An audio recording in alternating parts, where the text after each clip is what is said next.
நூலின் பெயர் ஸ்ரீ ராமதீர்த்த பரமஹம்ச விஜயம் என்ற ஞான களஞ்சிய நூலாகும்.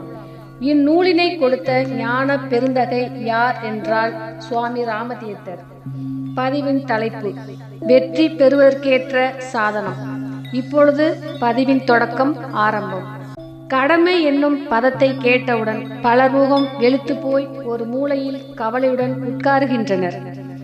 ஏதோ ஒரு பயங்கரமான கனவு போல் கடமை என்பது அவர்களை துரத்துகின்றது. அவர்களை அடித்து தள்ளி அவர்களுக்கு சாவகாசமும் அமைதியும் இல்லாமல் செய்து விடுகின்றது. எப்போதும் கடமைகளை உடையவர்களாய் இருக்கின்றார்கள். இவ்வாறு அவசரப்படும் அடிமைகள் கடமை என்னும் எந்திரங்களே ஆகிறார்கள். வேகத்தில் அதிகம் ஏற்றிக்கொண்டால் சக்தியை குறைத்து கொண்டவர்களாகின்றார்கள். கடமை என்னும் உணர்ச்சியினால் நீ நிலை தடுமாற வேண்டாம். அந்த உணர்ச்சியானது உன் சக்தியை போக்கிவிட வேண்டாம். கடமை என்பதெல்லாம் உன்மீது நீயே சுமத்தி கொண்டது என்பது ஞாபகம் இருக்கட்டும். முடிவில் உனக்கு எஜமானன் நீயே. உன் ஸ்தானத்தை நீயே தேடிக்கொண்டிருக்கின்றாய். நீயே ஊழியம் செய்வதாக முன் வந்தவன். உனக்கு மேற்பட்டவர்களையும் நீயே திட்டம் செய்து கொண்டவன். மேலும் அவர்களிடமிருந்து தனம் உனக்கு கிடைக்க வேண்டும் என்று நீ விரும்பினால் அவர்களும் உன்னிடமிருந்து ஊழியம் செய்ய வேண்டும் என்று விரும்புகிறார்கள். நிபந்தனைகள் சமமாகும்.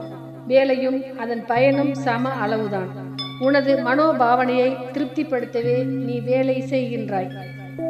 பிறருக்கு நீ ஊழியம் செய்யவே இல்லை. உனது தற்கால சந்தர்ப்பங்களை நீயே சிருஷ்டித்து கொண்டாய். இவ்வுலகத்தில் உனக்கு ஏற்பட்ட சம்பந்தம் உன்னால் உண்டானதே. இனி ஏற்படும் நிலைமைகளும் உன்னாலே ஏற்பாடு ஆக வேண்டியதுதான். உனது விதியை ஏற்படுத்தும் கர்த்தா அல்லது எஜமானன் நீயே. உனது விதியை ஏற்படுத்தும் கர்த்தா அல்லது எஜமானன் நீயே, அன்றி வேறொருவரும் இல்லை. நீ அதை அறிந்து உற்சாகமாக இரு. எண்ணத்தின் மேல் எண்ணமாக அமைத்து நமது பிற்கால வாழ்க்கையை தீர்மானிக்கின்றோம். நல்லதோ கெட்டதோ நமக்கு தெரியவில்லை. ஆகவே விதி என்பது எண்ணம் என்றே பொருள்படக்கூடிய வார்த்தை. ஆதலால் உன் விதியை தீர்மானித்துக் கொண்டு காத்திரு.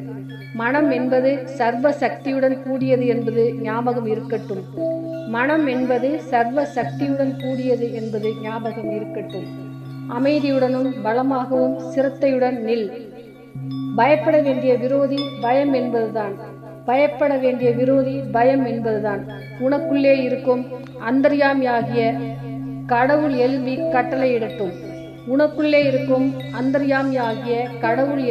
கட்டளையிடட்டும். சகல இச்சைகளும் பூர்த்தியாகிவிடும்.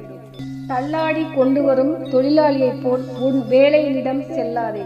கௌரவம் பொருந்திய ஒரு ராஜகுமாரனை போலவே, சந்தோஷத்தை தேடுவது போலவே நமக்கு பலத்தை தரும் கசாத்தாகவே எண்ணிக்கொண்டு உற்சாகம் பொருந்திய விளையாட்டாவே பாவித்து செல்ல வேண்டும். பயத்தால் தள்ளப்பட்டவராக ஒருபோதும் ஆகிவிடாதே. உன் நிலையில் நிற்க வேண்டும். ஆத்ம நிலையில் நின்றுவிட்டாயானால் அரசர்களும் பிரசிடண்டுகளும் உங்கள் ஊழியர்களே என்பது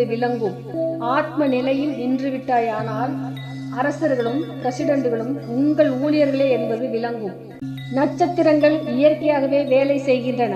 அதுபோலவே வேலை செய். யாதொரு பொறுப்பையும் ஏற்றுக்கொள்ளாதே. பலனை அபேசிக்காதே. சர்வ அதிகாரமும் உனக்கு கீழ்ப்பட்டதாக இருக்க வேண்டும். உனக்கு அதிகாரி நீயே, அன்றி வேறொருவரும் அல்ல. கடமை என்ற எண்ணமும் வெளியே உள்ள அதிகாரமும் உன்னை மூடிக்கொண்டிருக்கும் மேகங்களாக கூடாது. உனக்கு திரை போல் அவைகள் இருக்கல் ஆகாது. வெளியே கிடைக்கும் உத்தரவெல்லாம் சாதாரண ரூப மாத்திரமாக இருக்க வேண்டும். உள்ளே இருந்து கிளம்பி வரும் மேகமே சொந்தமானதாக, சீரும் சீவ சக்தியும் பொருந்திய அளவு உள்ளதாக அமைந்து நிற்கும். இப்போது நாம் வாசிக்கப்பட்டு கேட்ட ஸ்ரீ ராமதீர்த்த பரமஹம்சருடைய நூலிலிருந்து வெற்றி பெறுவதற்கேற்ற சாதனம் என்ற தலைப்பில் வாசிக்கப்பட்டது முடிவுற்றது. ஆத்ம நமஸ்காரம் சகோதர சகோதரிகளே.